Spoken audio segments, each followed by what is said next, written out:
My wife Isabella had a way of ending any disagreement without ever needing to shout. Her unshakable certainty alone was enough to make everyone else fall in line. But one particular night, as she stood in the doorway holding her high heels in one hand, her eyes lined with shimmering makeup, she crossed into entirely new territory.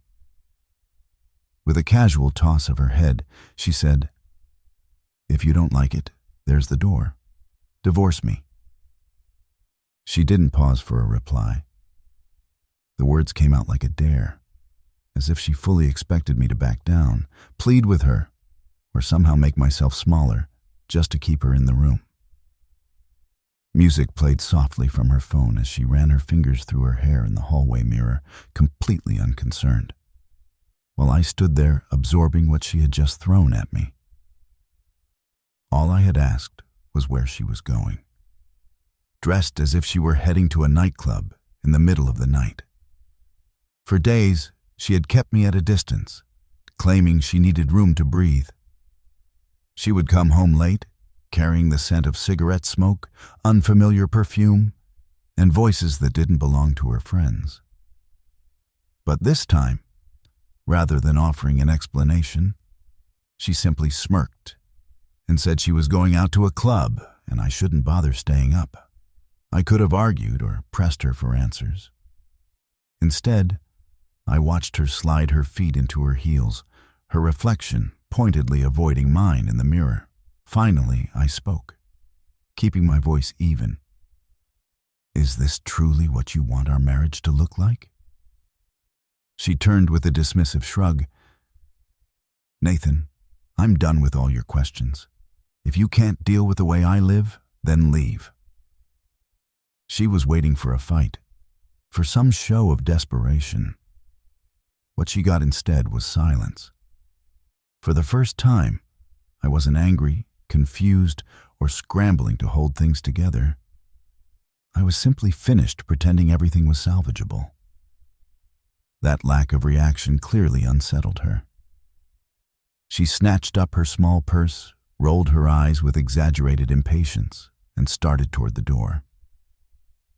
But her closest friend Chloe, who had come early to leave with her, remained standing in the hallway. She watched the exchange with a look that didn't fit the anticipation of a night out.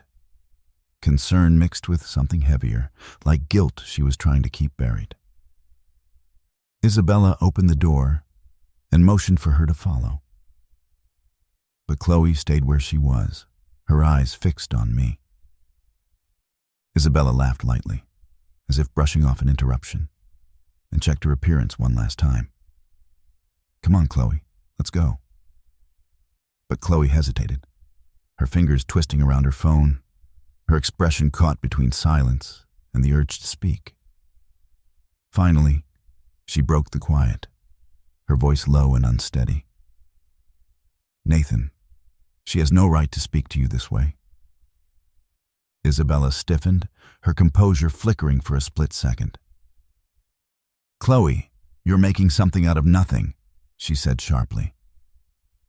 But Chloe took a small step forward, her tone deliberate. "She's going too far. You don't have to put up with being treated like this." Isabella let out a brittle laugh. "You're both overreacting. Everything's fine."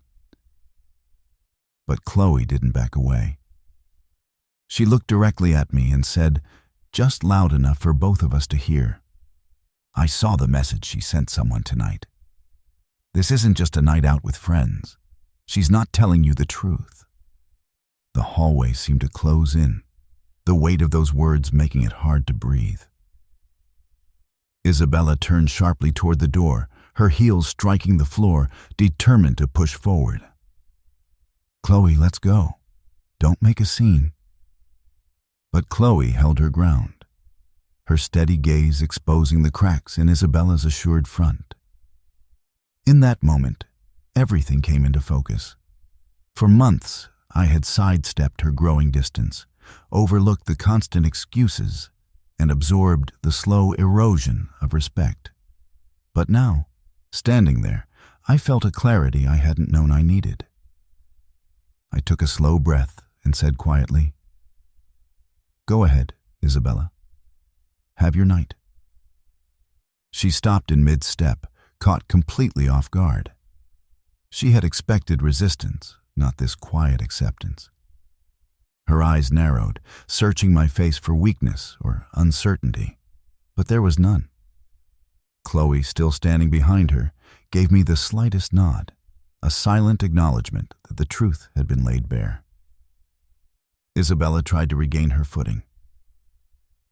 You think staying calm makes this any different? I shook my head. It doesn't change what's already happened, but it does change what comes next. Chloe spoke up again, her voice steady and unyielding. If you cared about him, Isabella, you wouldn't have sent that message. You wouldn't treat your marriage like something you can ignore, so whenever it suits you. Isabella's grip tightened on her purse. Her expression caught between defiance and unease. She shot back that it was none of Chloe's concern, but the edge in her voice betrayed her. I stepped closer, my words measured but firm. This is my concern. Our marriage is my concern.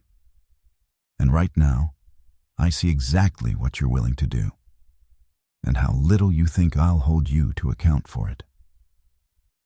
For the first time, the certainty that always surrounded her faltered. She stood there, smaller somehow, as if the familiar ground beneath her had shifted. She hesitated, then turned and walked out the door, her steps louder and less assured than before. But the atmosphere in the room had changed. She knew something fundamental had broken loose. Chloe remained behind for a moment, watching her go. Then she turned to me, her expression a mix of relief and quiet resolve. She's leaving now, she said simply, but she won't come back the same. For the first time in months, I felt a sense of calm, not because she had walked out, but because I had not chased after her, had not unraveled in the face of her dismissal. I had met her challenge with unflinching clarity. And in that moment, it was enough. If you enjoy stories about the moment when someone refuses to play by another person's rules and stands firm without apology, please consider subscribing to my channel. There are more real-life accounts like this one about reclaiming control in the face of manipulation and making it clear that certain lines cannot be crossed without consequence.